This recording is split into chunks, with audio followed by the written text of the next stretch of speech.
Hello and welcome. I'm David Beard, contributing editor for Daily Kos Elections. And I'm David Neer, political director of Daily Kos. The Downballot is a weekly podcast dedicated to the many elections that take place below the presidency, from Senate to City Council. If you're listening to the Downballot on the Daily Kos website, we would be grateful if you would subscribe as well. That way you'll get new episodes of our show on your mobile device whenever they drop each Thursday morning.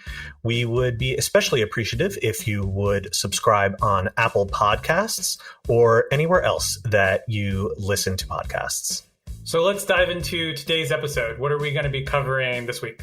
So first up, we're going to be talking about a very unusual involvement by a major Democratic group in a Democratic primary out in Oregon. We're also going to be discussing a model of this year's elections that has often been very successful in predicting elections in previous cycles. There's also the fallout from the resignation of New York's lieutenant governor following an arrest on corruption charges. And finally, we're going to recap the first round of the French presidential election. This week, we have as our guest Nathaniel Rakich, who is a senior elections analyst at the website FiveThirtyEight. We're going to be talking about redistricting and several other topics with Nathaniel, so stay tuned. Great, that's a lot to cover, so let's start.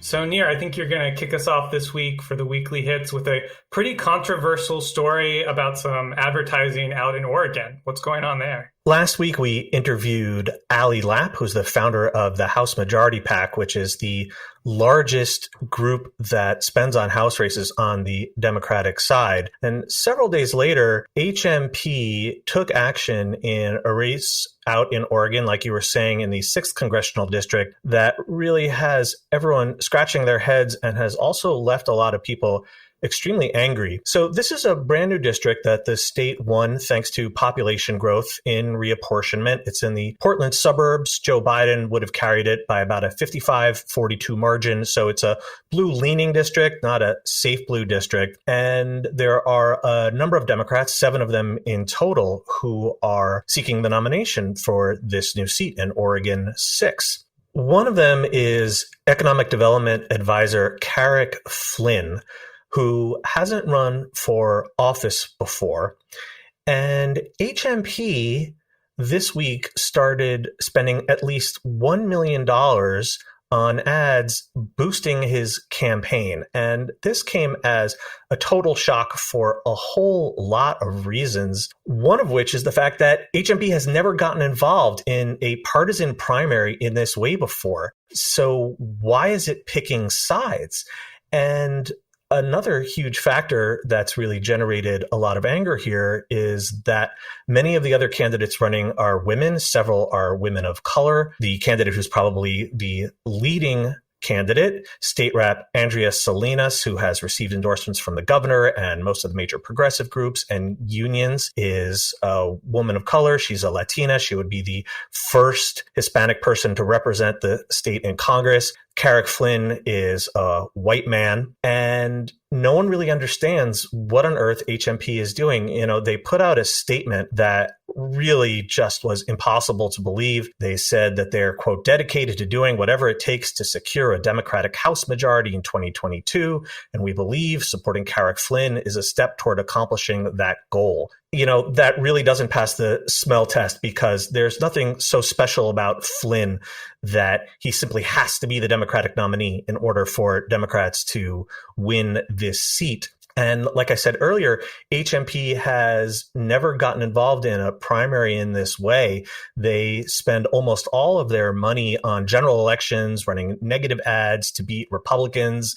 They have helped in a couple of open seat races in California. They have helped a couple of Democrats, but in those cases, the party was worried about getting locked out of the general election because of California's special top two primary rules. That simply doesn't apply here. Whoever wins the Democratic primary will be the Democratic nominee in November. And no one really understands what HMP is doing, but there is a lot of speculation and none of it is really helping HMP. Carrick Flynn, prior to this, had received almost $6 million in outside support from a super PAC called Protect Our Future that's run by a 30-year-old billionaire named Sam Bankman-Fried, who made his fortune creating a cryptocurrency exchange and has this year started spending heavily on a number of Democratic races, apparently to influence policy in DC.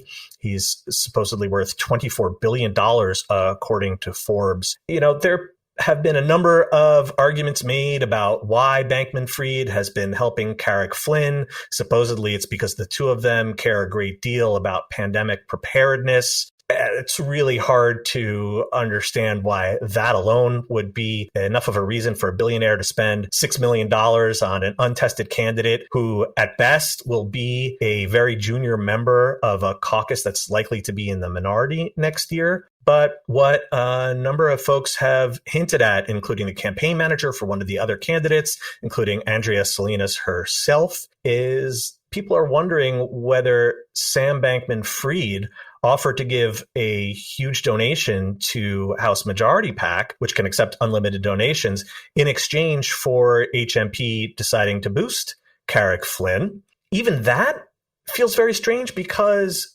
Bankman-Fried can obviously dump as much money as he wants into his own super PAC. So why would he need to sort of get involved with HMP here unless he's really looking to exert even broader influence over a major arm of the Democratic Party? Again, this is all speculation, but the problem is we aren't getting any clear answers. I read HMP's statement earlier. It really doesn't make any sense. But what's more, the super PAC doesn't have to report its financial transactions for the month of April until May 20th.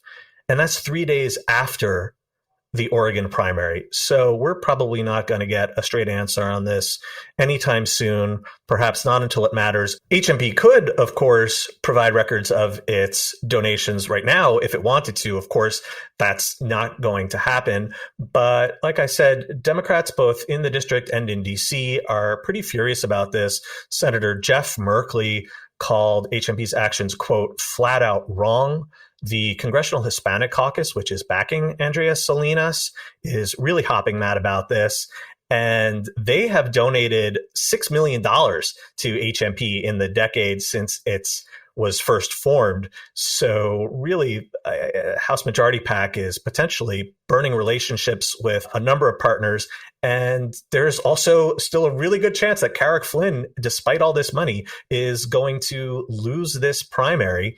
And really, what is HMP going to say if they have to support a different nominee in November in a district that Democrats really do need to win to have any shot at holding on to the House? Yeah, and I think the biggest thing to me from all of this is the reputational risk that HMP has taken on by doing this, because obviously these things can always be mended.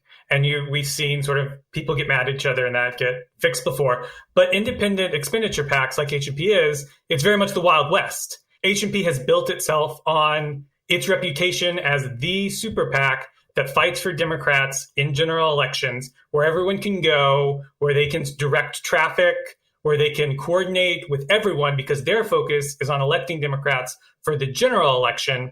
And their influence in primaries have been these very rare exceptions about, like you mentioned, the top two issue in California that was directly related to needing to get a Democrat into the top two so they could get them elected in the general election.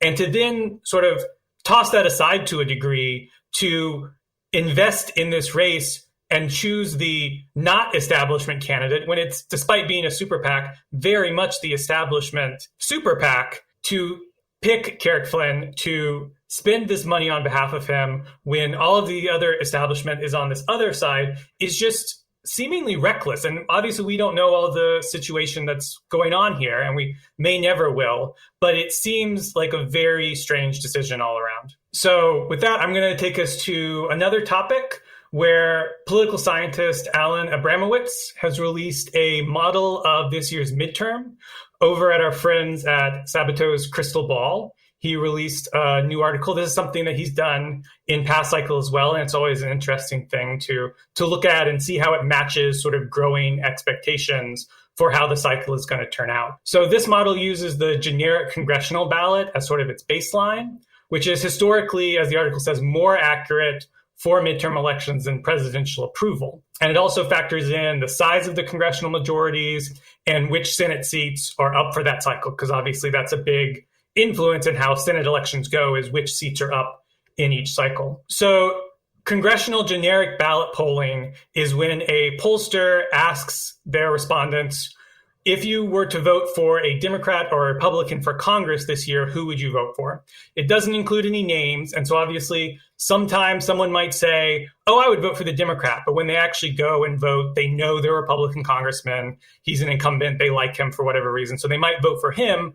But on average, it usually averages out pretty well if you take the generic ballot of would you vote for a Democrat for Congress or would you vote for a Republican for Congress, and translates usually, particularly for the House result, translates pretty well into the result. Based on the current generic ballot polling, Republicans are leading by about 2 points right now. And when you factor that into the model that Abramowitz has developed, it's actually, for me, surprisingly good. I would have expected worse news than it put out. It predicts a 19-seat loss in the House. So that would take from a +5 Democratic majority currently to a +14 Republican majority, which is not good. Obviously, we don't want that, but is relatively narrow and something you can look towards 2024 to winning back. And in the Senate, it's even better due to sort of the makeup of the Senate elections that are up in 2022.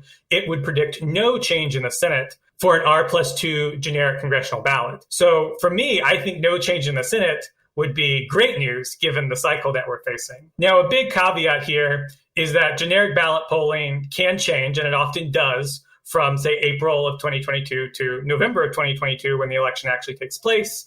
It can very often move against the party in power. We've definitely seen that happen before over the course of the election. So we can't sit here and be like, oh, great, it's R+2. So maybe it'll even be better. And maybe it will be. That's not impossible. But we also have to prepare for the idea that maybe it's R+4, maybe it's R+6. But even in those scenarios, the model is not that bad, largely due to the fact that the majority is already so narrow in the House. And because of the Senate seats that are up, there are only a few really great targets for Republicans to try to pick up in the Senate. And there are some surprisingly good targets for Democrats to go after, states like Pennsylvania and Wisconsin. That's some surprisingly good news in my view. Obviously, we don't want to lose the House, but if the model ends up being correct and the generic ballot stays not that bad, I would take what they're giving out at R+2 right now in a heartbeat. So shifting gears once more, let's talk about what just went down in New York this week. Lieutenant Governor Brian Benjamin, a Democrat, just resigned his post. He was arrested on charges of corruption, that he had supposedly steered state money while he was state senator to a real estate investor in exchange for political contributions. And those contributions also appear to have been straw donations, which themselves are illegal. And it's a total mess. Brian Benjamin does not have a happy future. But what I want to talk about is Kathy Hochul's future and New York State's future. Kathy Hochul is the governor who originally picked Benjamin. So, of course, she was elevated to the top job when Andrew Cuomo resigned in disgrace. And she had the opportunity to tap her own replacement. And so she picked Benjamin, who had earlier last year badly lost a race for city comptroller in New York City. The difficulty here is that New York's primary is still a couple of months away, but the filing deadline has already passed. And New York uses a totally bizarre and completely stupid system for electing lieutenant governors. People have referred to it as a shotgun marriage. What happens is that candidates for governor and candidates for lieutenant governor run in separate primaries, but the winner of each primary gets stuck together on the same ticket in November. What happens is that you have candidates who try to run as informal tickets before the primary, but you could still get stuck with someone. You could win the nomination for governor and get stuck with someone who you don't like or you're totally at odds with. This has happened in New York. It happens a lot in Pennsylvania, which is one of only half a dozen other states that uses this cockamamie system. And now there are a couple of other candidates running for lieutenant governor, but they are linked to the two other candidates who are challenging Hochul for the gubernatorial nomination. And Hochul is almost certainly likely to win renomination. The polls show her far ahead, but she could wind up getting saddled with someone who really doesn't like her very much. In fact, one of the other candidates for LG, Anna Maria Archila, said that, quote, the governor announced she would bring a new day. And I'm not sure that's the case. This is someone who could wind up on the same ticket as Kathy Hochul. So that system totally needs to be changed. In fact, Alaska was one of the states that used to do this, but they just changed their whole system. So New York ought to follow suit. But there's another bigger issue for the state as a whole, which is the way that New York handles the succession when there is a vacancy in the lieutenant governorship. Under the state constitution, there's actually no provision dealing with vacancies in the LG slot. And what happened was that over a decade ago, when David Paterson was governor, he became governor after Eliot Spitzer resigned in disgrace. The LG slot was open. And so he just said, you know what, I'm going to cite this other provision of state law that's sort of a catch-all for vacancies, and I'm going to unilaterally name my own LG to fill my own vacancy in that position. And he named Richard Ravitch to that spot. And it was challenged in court. And rather surprisingly, the state's highest court upheld that decision in a very narrow 4-3 ruling. So if the state's top court hadn't issued this decision or had gone the other way, then New York would have a permanent vacancy every time the LG slot became open. And what's even more absurd is that, like I said, under this provision of state law that Paterson used and that Hochul used when she tapped Benjamin, the state legislature doesn't even get a confirmation vote. It's a totally unilateral decision by the governor. And so let's say that Hochul were to leave office early, or had Paterson left office early, which he very well could have. He was mired in scandal himself. Then an LG who was picked unilaterally without any vote by the public, without any confirmation vote by the legislature, could then pick their own LG who would be elevated to the post in the same way. You could have the top two officials in New York State chosen by one person, both of them. The only way to fix this is with an amendment to the state constitution. It's one of those things that absolutely should be fixed and that state lawmakers probably just don't care enough about because they're the ones who would have to put a new amendment on the ballot.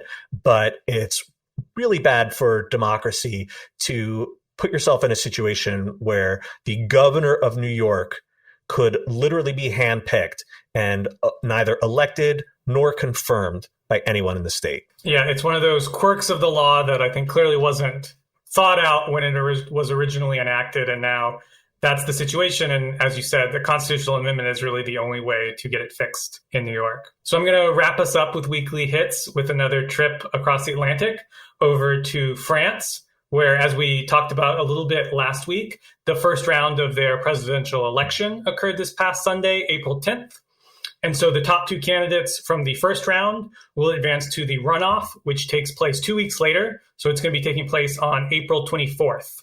So very soon. They do not have a long period here where they campaign in a runoff. It's pretty much as soon as you could get the next round ready, they go ahead and do it. So incumbent president, centrist Emmanuel Macron took first place with 28% of the vote.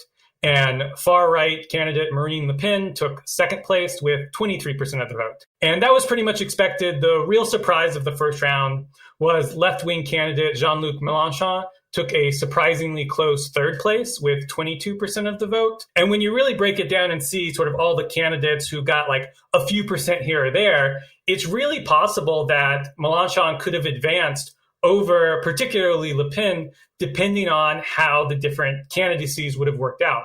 there were a number of left-wing candidates that took anywhere from 2 to 4% who were really never viable when most of the left of France ended up, trending towards Mélenchon. And so as a result, there were a number of left-wing votes that ended up essentially not getting counted when the third place candidate could have used those votes, obviously, to advance into the top two runoff. Now, of course, there was also another far-right candidate that took 7% away from potentially Le Pen. So, you can't exactly one-to-one this, but it does show that I think for a long time it was basically taken for granted that Macron and Le Pen would advance to the second round as they did 5 years ago. And what we've seen is as with these sort of situations where there's a top two, voters can vote tactically, and we saw a lot of voters move towards these three candidates, but in Mélenchon's case, not quite enough to make it into the top two runoff. So we're left with a Macron versus Le Pen battle, which is really the center, versus the far right. A number of other candidates have already endorsed Macron, or as Mélenchon did, he didn't endorse Macron, but he said, don't vote for Le Pen, whatever you do. So basically saying you could vote for Macron or you could stay home, but don't vote for Le Pen, which, is not an endorsement, but is, I guess, better than nothing, or obviously better than endorsing Le Pen. And one of the big issues here is that Macron proposed raising the retirement age a few weeks ago from 62, what it currently is in France, to 65 over the next 10 years. And that is obviously something, particularly in the current stage where there's a cost of living crisis, that a lot of voters were not happy with. And you see this a lot in continental Europe, where the centrists are the ones who are sort of most economically conservative, the way we think about it in America, whereas both Le Pen and Mélenchon opposed raising the retirement age. And the far right in Europe, many very bad things about the far right, but they're usually, not into taking away money from old people in Europe or doing things like raising the retirement age. And so there is some risk that you could see some disaffected left-wing voters who voted for Mélenchon going to Le Pen in the runoff. And that's why we've seen the polls really narrow. Macron currently has sort of a mid-single digits lead, somewhere between sort of 3 to 8%, which, I think there's a good chance he wins. I think he's definitely still the favorite, but we're definitely in a scenario where you can't totally rule out Le Pen winning. And that's a very scary thing because she is very much in the far right, despite her attempts to moderate. She has, very extreme views. She's been friendly with Putin. She's been very anti-European Union. There's, all sorts of concerns with her. And so it's very important that Macron wins and you don't let a far right candidate lead one of the most important countries in Europe. But we'll see how it goes. Again, that election is in a little under 2 weeks from now, and we'll definitely be covering the results as they come in when that happens. 5 years ago, when Macron and Le Pen faced off for the first time, Macron wound up winning that in a massive 2-1 landslide. So the fact that he's only polling in the single digits in terms of his lead, that feels scary in and of itself, even if he wins. Yeah, it's definitely a big shift. He had a bigger lead earlier. I think this retirement age issue is a big deal.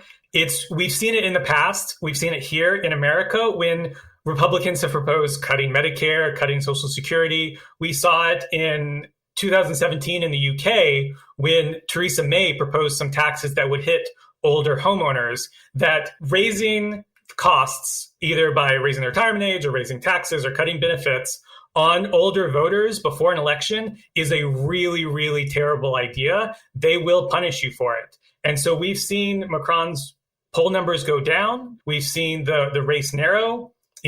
Hopefully by all accounts, he will still pull it out. And I think what happened is that Macron had a big lead, a month or two ago and felt like he could propose this win anyway, and then have sort of a mandate to then roll out this retirement age expansion. But it hasn't worked out that way. And hopefully he'll still win because, again, you don't want Le Pen to be president of France, but it's a risky situation. Well, that'll wrap us up for our weekly hits, but please stay with us. We are going to be talking with someone that we have been a great fan of for many years, Nathaniel Rakich, a senior elections analyst for FiveThirtyEight.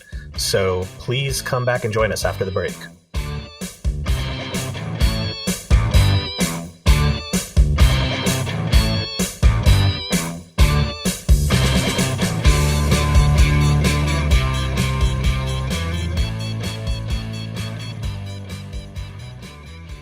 Joining us this week is Nathaniel Rakich, a senior elections analyst for FiveThirtyEight. Welcome, Nathaniel. Hey guys, it's great to be here. Congratulations on launching the podcast. Thank you. Yeah, I've been a longtime fan of the FiveThirtyEight podcast, so it's great to have you on. Well, I've been a longtime fan of the Daily Kos Elections newsletter and other offerings, so it's very appropriate. Great. Well, before it becomes too much of a love fest, let's get started. So tell us a little bit about how you came to your current position. I know you originally started blogging about baseball. So how did you grow from sort of that point a number of years ago to where you are now? Yeah, so, my kind of origin story is not all that different from you guys. I kind of came onto the blogosphere, I would say maybe at the tail end of when the blogosphere was still a thing. Now it's, Substack and all that stuff. But yeah, so I graduated from college in 2010, and I was always a politics nerd. I was also a sports nerd, but I majored in government and thought that meant I had to kind of work in government itself. And so I had several odd jobs, including working for the Commonwealth of Massachusetts, my home state. I worked on a campaign. I worked for a think tank or two, and really was kind of dissatisfied with those jobs. And so in the evenings, I would go home and I would blog. I started this blog, Base Ballot, in 2011. And as you can tell from the name, it was a combination baseball and politics blog, baseball plus ballot, and would just kind of write about whatever struck my fancy. And I would read other blogs as well. And, this was around the time that I discovered you guys at Daily Kos Elections. I've been a reader, not since the Swing State Project days, but basically since you guys started becoming Daily Kos Elections in 2011, and, kind of emulated, kind of focused in on local races the way that you guys did. I, found that stuff fascinating, much more interesting than the presidential. Started tracking special elections, getting on Twitter and following election results live. That was and remains my jam. And yeah, and kind of from there, my blog started to snowball. I started to accumulate a bit of a readership, including Micah Cohen at FiveThirtyEight at the time. And kind of one thing led to another. I eventually quit my day job and became a full-time freelancer.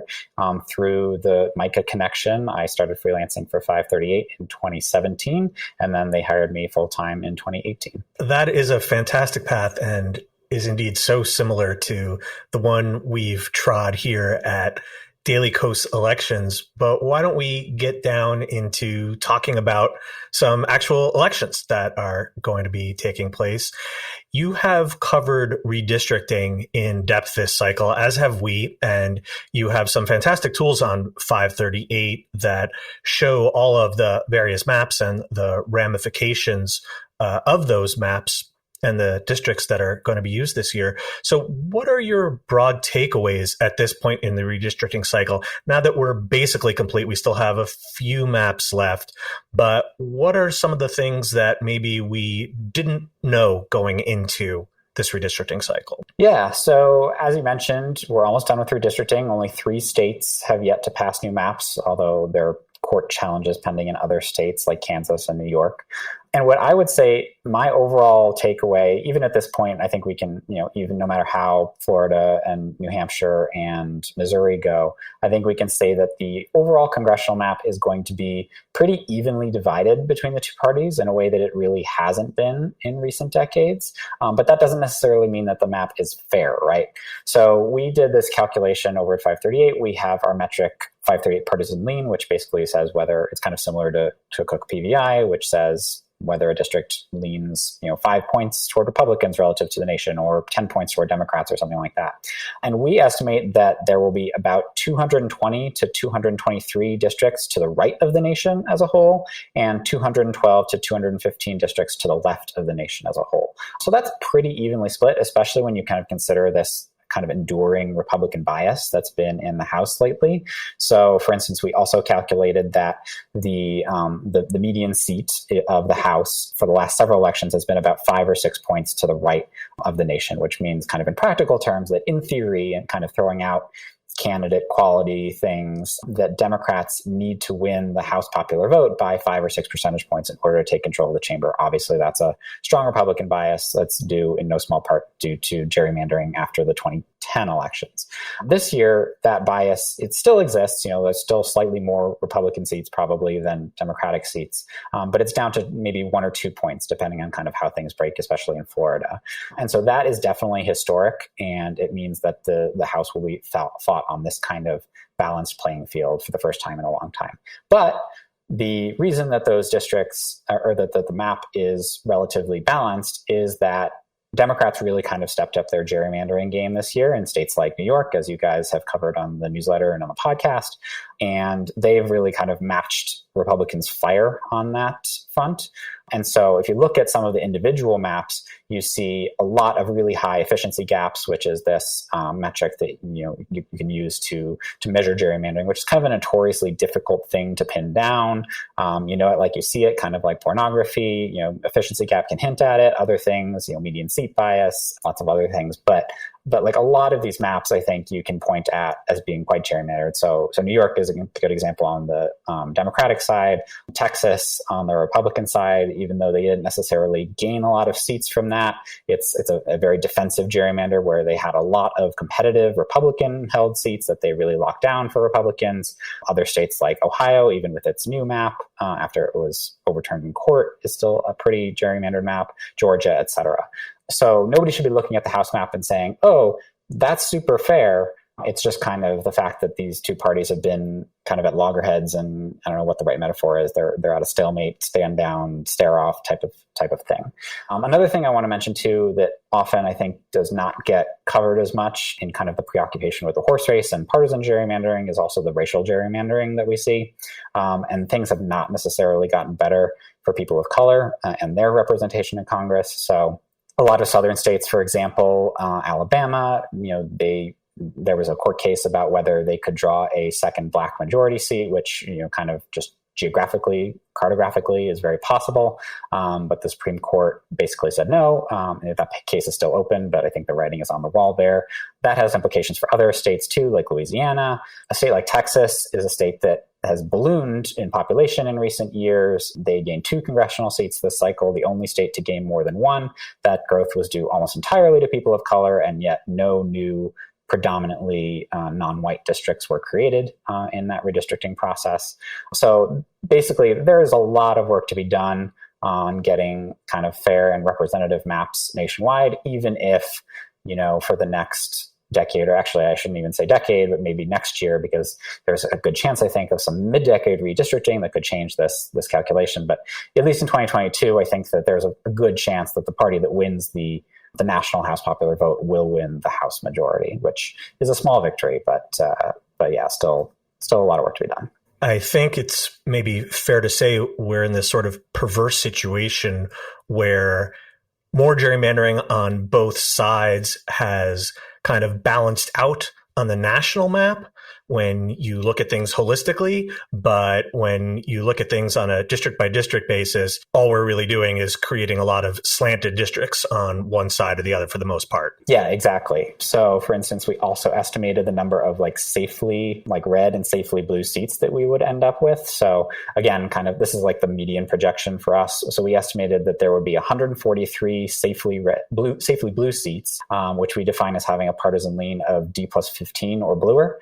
And then 170 safely Republican seats, which is R+15 or redder. And those are both higher than at any point over the last several decades. As a point of comparison, if you go back to 1996, there were only 89 solidly blue seats and 100 solidly red seats. And just one clarification when you talk about compared to the national lean, I know that your partisan index is a little bit more complicated than this, but for instance, since Joe Biden won by 4 points, if you had a seat in the House that Joe Biden would have carried by 2 points, you're actually saying that even though that's a Biden +2 seat, it's actually R+2 because it's 2 points to the right of the nation as a whole? Exactly. So our partisan lean metric is not super popular on Twitter. I think for that reason, it tends to kind of show Democrats in a bit worse position than when you just use, for example, Biden versus Trump numbers, which I think is more commonly used on election Twitter. But we think that is a better kind of metric, not necessarily because we think that this is a 50-50 country. I think the fact that Democrats have won the national popular vote for president, for example, in 7 out of the last 8 elections shows that maybe, we're a point or two Democratic leaning. And so, maybe that is, I think that's a valid criticism, but I think we also calculate it this way just for ease of kind of calculating it with like the generic ballot, for example. So like in a D+8 year, you would expect an R+8 seat to be basically perfectly competitive. And, in a year right now, so according to our average, the generic congressional ballot shows Republicans with a lead of about 2 points. So, you can kind of adjust your expectations. Basically, the idea is that there isn't necessarily such a thing as absolute partisanship. These things bounce around, and it's just better to kind of fix it to this hypothetical nationwide 50-50 point. Yeah, we've definitely seen those changes cycle to cycle happen pretty consistently, over the years. There's always an evolution to the next cycle. Yeah. So let's talk more specifically about something that's really evolved over the past few redistricting cycles, which is the creation of redistricting commissions. They've become a bigger and bigger part of things. Michigan, Colorado, and Virginia all were states that had redistricting commissions for the first time this past year. And they were very much of varying success levels. I think, pretty widely, I think people thought Michigan went pretty well in terms of what it set out to do and its accomplishments. That wasn't universal. There was definitely some lawsuits.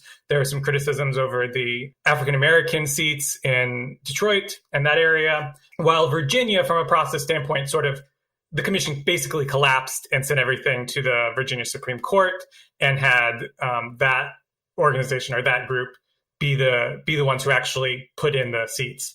So from your observations, going through this, what worked well in these commissions and what didn't, and what are the keys to making these things function and work? Yeah, definitely. I think a huge takeaway from this redistricting cycle has been that not all redistricting commissions are created equal. There have been a lot of different types of reforms proposed and even implemented, and the specific rules about, who draws the maps and like who's serving on these commissions, whether those commissions have kind of final authority or whether they can be kind of ultimately undermined by the legislature. Those are really important considerations. So I would say that there are 4 different types of redistricting commissions: independent commissions, bipartisan commissions, politician commissions, and advisory commissions. Now, these aren't necessarily mutually exclusive, but just for simplicity's sake, I'll kind of leave it at that. And I would say that the most successful commissions were the truly independent commissions. And so these are places like Arizona, California, Colorado, Michigan. So they drew some of the fairest maps of the cycle by various metrics. So I would say that Michigan's, for example, was probably the fairest map in the country. It had literally no efficiency gap, which is very, very hard to do. And they also kind of process-wise had kind of minimal acrimony. So these independent commissions are kind of the ones where the members of the commission are really removed from politics to the extent that that's possible, right? So they're not chosen by people in the legislature who have partisan interests, for example.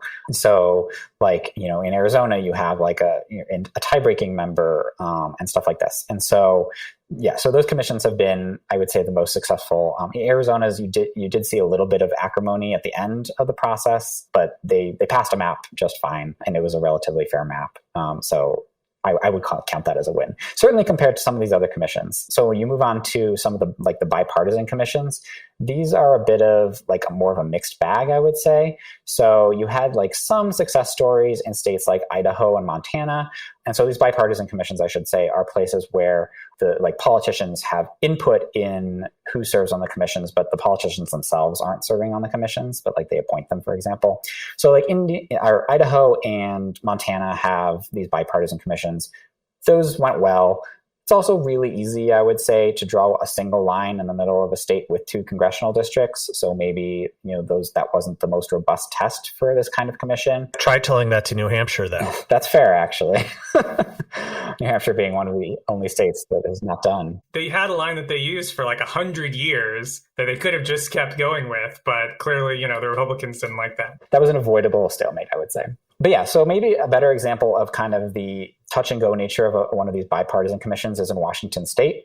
So this is a commission where Democrats and Republicans get together and they have to agree on a map, and they went right down to the wire. And in fact, the midnight deadline passed, and they technically hadn't agreed on a map yet, or they had agreed on a map, but they hadn't voted on it.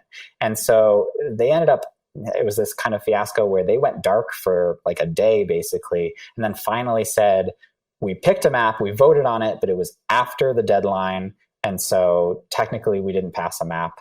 Sorry, guys. And it actually took the state Supreme Court bailing them out. The Supreme Court said, yeah, it was close enough, so we'll just go with the map that they chose. So this is an example of, eventually it kind of worked, but it nearly didn't. So these bipartisan commissions, a little bit worse than the independent commissions, maybe still good in a pinch, almost certainly better than kind of a partisan process in the legislature, right? Then you have the third type of commission, which is a politician commission, which is what it sounds like, which is literally when politicians themselves serve on the commission. So we have some pretty high profile examples of them failing this year. So Virginia is a good example. Connecticut is a good example. These are commissions that literally could not come to an agreement between the Democrats and Republicans on them, and it kicked the process to the state Supreme Court. Ohio is another example. Ohio's redistricting process, you could probably do a whole podcast episode on, but basically the redistricting commission there, which is made up of politicians, is one of three in one of three stages of the redistricting process, basically, and that's if the map doesn't get overturned in court, which it did, and it ended up being like 5 stages. But Ohio's redistricting commission, the first time the map drawing process came to them, failed to pass anything because they couldn't agree. And then the second time, after the map got overturned in court, they did agree, but only the Republicans on the commission, and they kind of railroaded the Democrats on the commission and passed a map that wasn't very fair, to put it mildly. And then kind of finally, the fourth type of commission, and I know that I'm rambling, sorry, is an advisory commission. And so these commissions are basically when you set up a group of people and you say, come up with a fair map, and they come up with a nice looking map. And then the legislature says, okay, thanks, we're going to ignore that. These advisory commissions basically don't have, kind of the final authority. They just kind of propose a map to the legislature, but the legislature can change it. Perhaps after, sometimes there's like kind of a built-in process for, they have to at least consider it before, and vote it down a couple of times before they pass their own gerrymander. And so New York is a prominent example of this as well. Other states have the system like Iowa, New Mexico. And so these commissions, the commissions themselves work fine, but the issue is that it really relies on politicians themselves putting aside their kind of self-interest and their politics to do kind of the good government thing, which, especially in this political environment, almost never happens. Yeah, and I think the Iowa example is really interesting in sort of the subtleties of this, where they sort of traditionally have this sort of very fair process where sort of nonpartisan staff draw the lines based on some criteria, and then the legislature comes to the legislature, and they either have to like pass it or reject it. And if they do that twice, then the third time the legislature can amend it. And what happened this time is was an opportunity where the Republicans had complete control of the legislature, so could have gone to the third time and could have made amendments to the maps and passed their own. But instead, what they did, they rejected the first round of maps. A second round of maps came along, and there was a lot of sort of like rumor that sort of the staff who were drawing it were sort of incorporating criticisms or concerns from the Republican majority. And of course, that's all sort of like not done out in the open or publicly. And so then the Republicans did go along with the second version of the map. So it's one of these interesting push and pulls where the map was not sort of a clean map where the staff would be like, this is what we would want to draw. But it also wasn't exactly what the Republicans would have drawn from the start. So these things can get very sort of in between messiness. Right. Like Iowa's process is something that they've had in place for decades. And this was, I believe, the first time that one party, or at least Republicans, had full control over the legislature and the governorship under this system. And so it was kind of the first time that they could have overridden this kind of nonpartisan group that drew the maps. But I think because Iowa's had this process, and also maybe you can throw in, a couple of salt shakers of Midwestern niceness, they agreed on a map, and they didn't kind of go for like a maximalist gerrymander, although the map is somewhat favorable to Republicans, although it still has a lot of competitive seats, which I think is good. But you compare this to a situation like New York or like Utah, for example, which both those states newly implemented this kind of advisory commission. And in those states, which are more used to the legislature getting their way, they were like, haha, that was cute. No, we're not even going to listen to you. And in fact, Utah's legislature actively dismantled this ballot measure that Utahns passed to implement this redistricting commission in order to water it down and make it so that they could effectively ignore it. So I want to switch gears just a little bit. Up until now, we've been talking exclusively about congressional redistricting, but of course, states right now are also engaged in the process of legislative redistricting.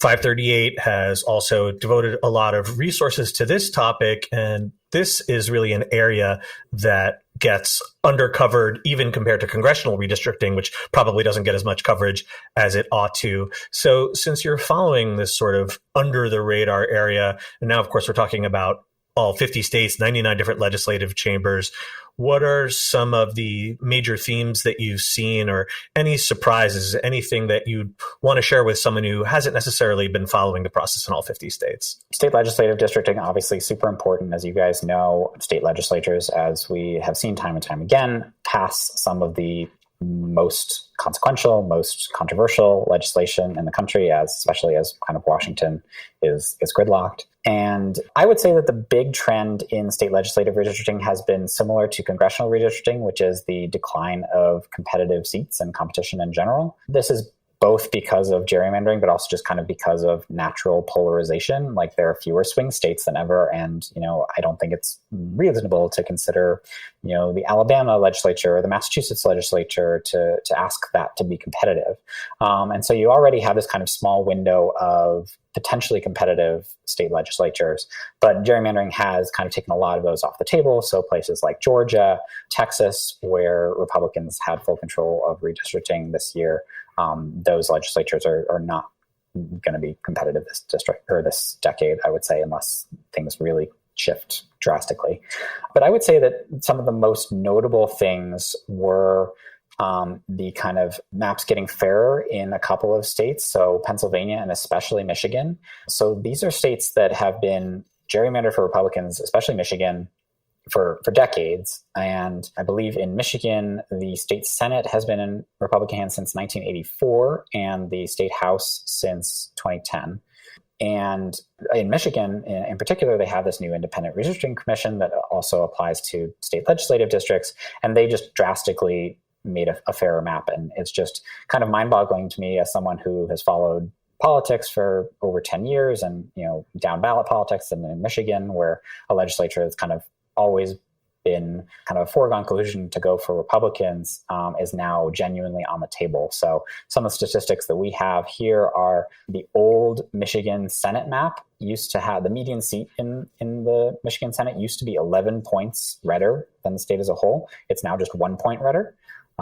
In the Michigan House, the median seat used to be 8 points redder, and it's now just 3 points redder. So it's very much on the table for Democrats. And obviously, as mentioned before, if they were to take control, that would be historic. It's a similar situation in Pennsylvania, where you actually have a redistricting commission that's been around for a while, but the state Supreme Court this year has been controlled by Democrats, and so they chose the tie-breaking member of that commission, which was kind of a Democratic-leaning academic, but it ended up producing pretty fair maps. So you had a similar situation. So, for example, in the Pennsylvania House, the median seat used to have a 6-point Republican bias, and now it's just a 1-point Republican bias. So I think that obviously, states like Michigan and Pennsylvania in a year like 2022, which is likely to be a good year for Republicans, may go red anyway. But I think it's really striking that you have a fair fight on your hands for the first time in a long time. Can you clarify for our listeners who may not be familiar with the term what you mean by the median seat? Because you were using that with the congressional discussion as well. Yeah, that's a great question. I can definitely get over my skis with the terminology. So basically, the idea behind the median seat is if you took every district in a state legislative chamber or in Congress, and you sorted it from most Democratic to most Republican, and you looked at the seat that's right in the middle, so the median seat, and you look at kind of the partisanship of that district. And so theoretically, in order to have a fair map, you would have in like a state legislature, for example, that median seat should match the partisanship of the state, so that, if you take a hypothetical state that is exactly 50-50, if that district is also 50-50, then, if a Democrats win the popular vote in the state, then they would theoretically also win that median seat, which means they would win a majority of the seats in the chamber and therefore win control of the chamber. So it's basically an idea. So like to take another example, one of the more egregious examples is Georgia. So for example, in the Georgia House, the median seat is 10 points to the right of the state. So if you assume that Georgia is a 50-50 state, I'm not sure that's correct, given that 2020 was a good year for Democrats and they just barely won it. But let's assume, for the sake of argument, that it's 50-50. That would mean that Democrats would have to win the statewide popular vote by 10 points in order to win that kind of decisive seat in the middle of the chamber and therefore take control. And of course, while it's already hard enough for Democrats to win Georgia by a single percentage point, it's at least at this point where kind of the demographics and the trends lie, it's very difficult, if not impossible, to imagine them winning it by 10 points. And that's kind of why the Georgia State House is out of Democrats' reach right now. And so that hypothetical seat, or actually not hypothetical seat, because you said it's the actual median seat, is 10 points to the right of where Georgia is. So we're saying, in essence, maybe it's a seat that Trump won 55-45, and Democrats would have to capture not only this seat, but every seat bluer than that, which includes a lot of red seats, just to have a shot at winning the majority there. So let's turn to one of the topics that we talk about almost every week because it's really the story of 2022, which is the Democrats' attempt to hold onto the House and hold onto the Senate, sort of despite the odds, given the historical problems that incumbent parties have with midterm elections, and particularly, again, with Biden's currently low approval rating in the low 40s. So as we're looking towards that, what are some races you're keeping an eye on as potential bellwethers as to how the cycle might develop, both in terms of, is there any chance of Democrats to hold on to these chambers? And then B, sort of, if that doesn't look like it's going to be the case, what are some of the races to look towards to, is this going to be like a bad night or an okay night or a really bad night for Democrats? Yeah, well, I'd be curious to hear your guys' thoughts. I'm someone who thinks that, just kind of statistically, based on the quote unquote midterm curse, based on the fact that Democrats have such a narrow majority in the House, that Republicans are very likely to win control of the House next year. I'm kind of more focused on whether it's going to be whether they're going to win it by a small enough margin that it's tight and maybe that makes governing hard for them with the Freedom Caucus, and whether Democrats can take back control of the chamber in 2024, or whether it's going to be a 2010 or 2018 type of wave environment where they really win dozens of seats. Some of the districts that I'm watching are some of these districts that haven't been competitive in kind of recent elections. But if you go back to, the old heads know, back in 2014 and 2010, when some of these districts were competitive, if we're looking at a situation parallel to those years, which of course were very good for Republicans. So I'm thinking of seats like the Connecticut 5th District, Johannes Hayes' seat, the Colorado 7th, Ed Perlmutter's old district he's retiring from, even like the Indiana 1st, Frank Mervan's seat. Like, these are seats that you really wouldn't expect Democrats to have too much trouble in unless a real red wave was developing. And so I think if you see in October those members, or they're, I guess in Colorado. In Colorado, you have State Senator Brittany Peterson running instead of Perlmutter. But if those Democrats are having trouble and they're in real tough races, I think that you can say that the House is pretty much gone for Democrats and a real red wave is on the table. Another thing I wanted to mention, because I wanted to have a creative answer to this one, is that not necessarily bellwethers for the general election, but I'm looking at some bellwethers for Republican primaries. So specifically on May 10th, which I think is not getting a lot of attention, and kind of a lot of the focus on Madison Cawthorn's primary and the bonkers Ohio Senate primary. On May 10th, you have primaries in West Virginia and in Nebraska. And there are some interesting kind of tests of Trumpism versus a more kind of moderate, or at least not particularly Trumpy strain of the GOP. So in West Virginia, you have a congressional primary between two incumbents who were thrown together in redistricting. You have Alex Mooney, who was endorsed by Trump and voted to throw out the 2020 election results and kind of has gone all in on Trumpism. And then you have David McKinley, who voted for the infrastructure package and is a little bit more of an older school pragmatic Republican. And then in Nebraska, for the gubernatorial race, you have Chuck Herbster, who is a businessman who Trump has endorsed based on their kind of personal relationship. And then you have the outgoing governor's preferred candidate, Jim Pillen.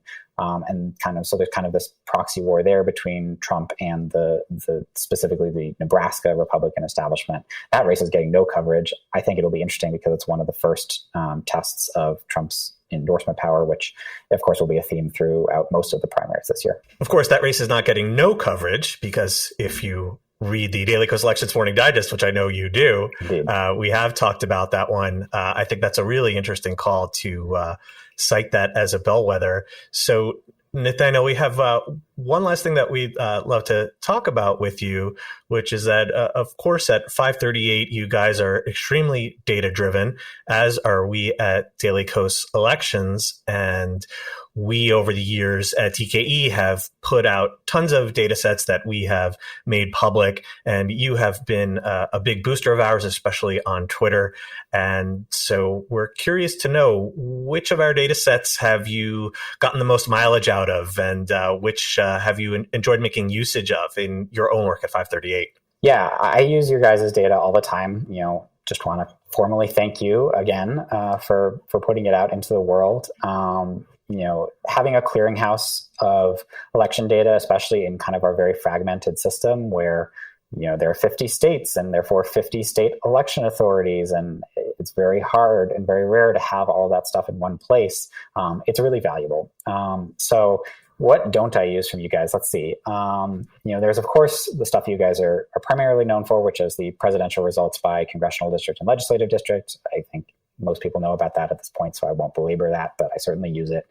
I would say some of the things that I really like are, for instance, you guys have this comparison of like how much of a state Senate district is in a congressional district and vice versa. And so that can be helpful for when a member of Congress retires and you're like, okay, which state senators in this area might run for that seat? And, this state senator's district is 70% in this congressional district. So this person seems like a good candidate. That's been a resource that I have returned to several times. I love those tables. Yeah.